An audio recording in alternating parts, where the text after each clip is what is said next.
Welcome to NAB 2019. We're in the Shape booth today, and we just discovered this amazing invention.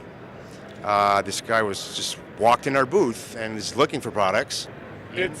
Thanks. It's called the multi-turret. It's a system that was born out of frustration of a documentary cinematographer who was tired of situations where he'd miss a shot because he was trying to change a lens, or couldn't get the shot because he wasn't willing to change a lens. So kind of harkening back to older Arri or Bolex cameras where you're able to put multiple lenses on a camera.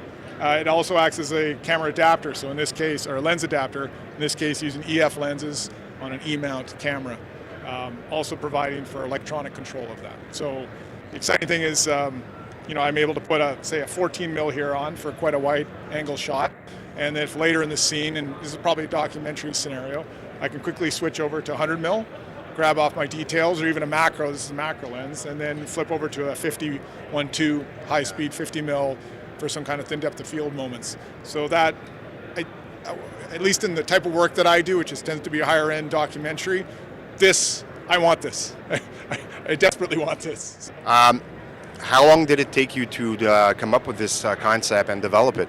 Well, I think we first started making jokes about 3 years ago, and then that turned to me in my shop at home with a jigsaw and some epoxy and just pulling mounts off and doing something ridiculous looking, and then slowly began working with the designer, a fantastic guy, Paco Don in Vancouver, who has worked with me on the engineering of this, particularly electronic pass-throughs and the printing. And so it's been about 3 years now to get to this point. And this is the first time I've shown anybody. This is the second day, I think, it's been out. This is really, really amazing because it brings us back to the cameras they had in the 50s, 60s, 70s in the studio. Ian, it was a pleasure meeting you. And thank you for making us discover your product. And I'm sure that it's not the last time you hear about this kind of prototype. And hopefully we wish you all the success. Great. And I should just say, I came in here because I really like your stuff. It wasn't to show you this, it's because I really like your stuff. Shape stuff's beautiful stuff. Thank you.